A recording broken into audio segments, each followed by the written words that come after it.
السلام علیکم ناظرین کرام، ڈاکٹر امجد چیمہ اپنے یوٹیوب چینل کے ساتھ حاضر ہے۔ آپ سے گزارش ہے کہ میرے یوٹیوب چینل کو سبسکرائب کر لیں، شیئر بھی کریں اور لائک بھی کریں۔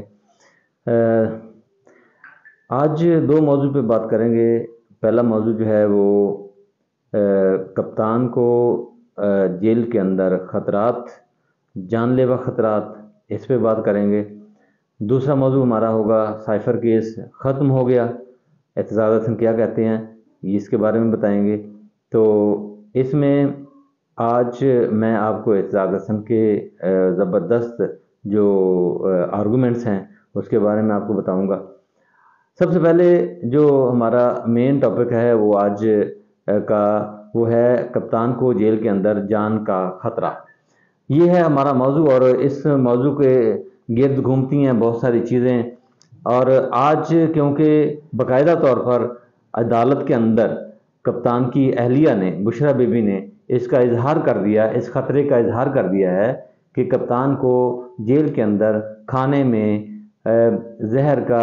دیا جانا جو ہے وہ ہمیں اس کا شک ہے، اور شک نہیں بلکہ شک یہ یقین میں بدلتا جا رہا ہے۔ آخر کچھ نہ کچھ تو دال میں کالا ضرور ہے۔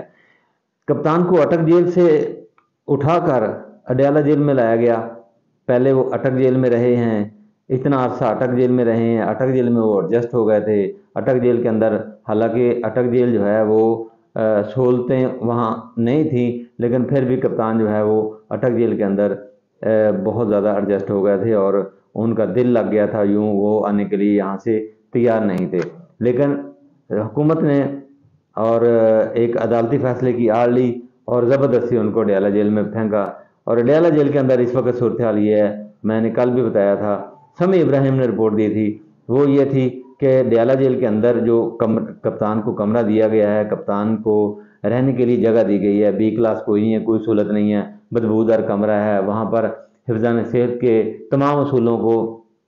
پامال کیا گیا ہے، کسی قسم کی کوئی سہولت ان کو نہیں دی گئی ہے، اور کمرہ بھی گندا ہے، گندگی میں وہ رہ رہے ہیں اور ان کو اذیت دی جا رہی ہے۔ اب اذیت دینا بھی ایک بہت بڑی خطرناک بات ہوتی ہے، اور وہ بھی جیل کے اندر۔ جس طرح کہ عمران ریاض کی صورتحال بنائی ہے ان لوگوں نے، اسی طرح کی صورتحال بنانے کا ان کا منصوبہ پورا ہے۔ لیکن آج اس وقت صورتحال بہت گمبھیر ہو گئی جب بشریٰ بی بی نے عدالت کے اندر یہ کہہ ڈالا کہ کپتان کو زہر دیے جانے کا خطرہ موجود ہے۔ استدعا کی انہوں نے، اور استدعا کرنے کے بعد انہوں نے یہ کہا کہ کپتان کو زہر دیے جانے کا خطرہ ہے، اس لیے اس کا تدارک کیا جائے۔ اب تو ہو سکتا ہے سپریم کورٹ کے اندر بھی کوئی اپیل جو ہے دائر کی جائے اس حوالے سے۔ ناظرین، آپ کو تھوڑا سا بیک گراؤنڈ پہ لے کے چلتا ہوں۔ ذرا بیک گراؤنڈ پہ لے کے جانے کے لیے کپتان کے اوپر کم حملے نہیں کیے گئے، کپتان کو جان سے مارنے کے کم حملے نہیں کیے گئے، کسی نے اپنی طرف سے کوئی کام نہیں کیا۔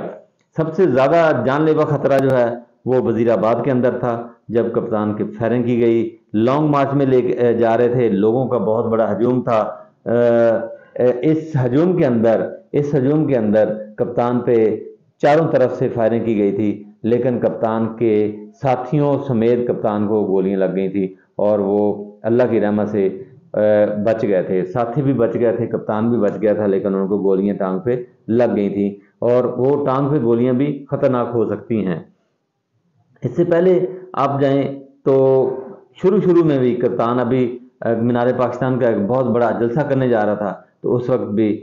کپتان کو سٹیج سے گرا دیا گیا تھا۔ وہ بھی ایک سازش تھی مارنے کی، اور اس کے علاوہ چھوٹی چھوٹی تو نہیں، لیکن وہ بہت بڑی بڑی باتیں تھیں۔ ہیلی کاپٹر کے اندر گندا تیل ڈال دیا، پھر ایک راکٹ لانچر جو مردان میں یا غالباً KPK کے کوئی ضلع کے اندر کپتان جلسہ کرنے جا رہے تھے، تو راکٹ لانچر پکڑا گیا تھا، راکٹ لانچر کو نشانے پہ رکھا ہوا تھا اور وہ پکڑا گیا تھا۔ یہ تو صورتحال تھی کپتان کے اندر، کپتان کے بارے میں مختلف خدشات کی، مختلف خطرات کی۔ یہ 3-4 دن سے جو ہے وہ یہی اطلاعات آ رہی ہیں کہ کپتان کو جیل کے اندر کسی قسم کی کوئی اذیت، کسی قسم کو کوئی جان کا خطرہ جو ہے وہ لازم و ملزوم ہے۔ میں آپ کو شعیب کی جو ان کے شعیب شاہین ہیں، جو ان کے وکیل ہیں، ان کی بھی پریس کانفرنس کی تھوڑی سی بات بتا دوں گا کہ شعیب شاہین نے بھی خدشات کا اظہار کیا ہے، بلکہ انہوں نے کہا ہے کہ ہم سپریم کورٹ میں جا رہے ہیں اس کے بارے میں کہ کپتان کو جو ہے نا وہ کسی قسم کے خطرات، کسی قسم کا کوئی سہولت نہیں دی جا رہی، وہاں پر اذیت دی جا رہی ہے، ڈر ہے کہ ایسا کوئی عمل نہ اٹھایا جائے۔ اب میں آپ کو بتا دیتا ہوں کہ جو سوشل میڈیا پہ کپتان کے جو دیوانے ہیں، کپتان کے جو مریدین ہیں، وہ مرشد کہتے ہیں کپتان کو، لہذا وہ مریدین ہیں، مریدین جو ہیں وہ اس بات پہ کمپرومائز کرنے کے لیے تیار نہیں ہے۔ ابھی ان کو روکا گیا ہے، ابھی ان کو صبر کی تلقین کی گئی ہے، اس لیے آپ کو کسی قسم کا احتجاج نظر نہیں آئے گا، لیکن جو ہی کوئی کال آئی اب وہ انتظار کر رہے ہیں کپتان کے ورکر کسی قسم کا جو کپتان کو نقصان پہنچایا جانا یا کپتان کو اذیت دیے جانا برداشت نہیں کر سکتے۔ یہ بھی اس لیے ہے کہ کپتان نے خود کہا تھا اپنے ماننے والوں کو، اپنے ورکرز کو، اپنے فالورز کو کہا تھا کہ آپ کسی پرامن احتجاج کریں، کسی قسم کا کوئی غیر ضروری احتجاج نہیں کرنا، آپ نے بس ایک پرامن احتجاج کرنا، جب بھی پارٹی کال دے گی تو آپ سڑکوں پہ نکلیں گے۔ اب پارٹی کال دے رہی ہے اور لوگ بھی تیار ہیں، لوگ جو ہیں وہ اس حوالے سے باہر نکلنے کے لیے تیار ہیں، اور یہ سارا پروگرام جو ہے وہ ترتیب دیا جا رہا ہے۔ کپتان اس وقت کھلاڑیوں کو اتارنا چاہ رہا ہے میدان کے اندر، گراؤنڈ کے اندر، تاکہ مزید صورتحال جو ہے وہ واضح ہو سکے، پتہ چلے کہ کس قسم کی صورتحال اس وقت گراؤنڈ میں سیاسی موجود ہے۔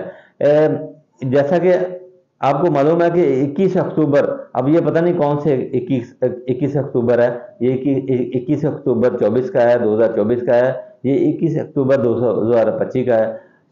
نواز شریف نے یہ اعلان کر رکھا ہے کہ وہ مینار پاکستان میں آ کے جلسہ کرنے جا رہے ہیں، جس کے لیے آپ کو معلوم ہے سوشل میڈیا پہ مختلف باتیں چل رہی ہیں، مختلف ہوائیں چل رہی ہیں، جس میں کہا جا رہا ہے کہ جتنے لوگ آپ لے کے آئیں گے اتنا ہی آپ کو جو ہے موٹر سائیکل تک انعام دیے جائیں گے، یہ بات جو وہ چل رہی ہے۔ اب دوسرے موضوع پہ چلتے ہیں۔ دوسرا موضوع ہمارا آ جائے سائفر کا۔ سائفر کے حوالے سے میں آپ کو بات بتانا چاہ رہا ہوں کہ سائفر کے مختلف اور بہت سارے گواہ جو ہیں وہ بھاگ چکے ہیں، لہذا گواہوں کو بغیر کوئی بھی مقدمہ نہیں چلتا ہے، ویسے ہی کمزور مقدمہ ہے۔ اور اعتزاز حسن نے تو یہاں تک کہہ دیا ہے کہ جو وزیر اعظم ملک کا وزیر اعظم ہوتا ہے، قانون کے اندر یہ درج ہے کہ وہ ملک کے سیکرٹ چیزیں بھی عوام کو اوپن کر کے دکھا سکتا ہے،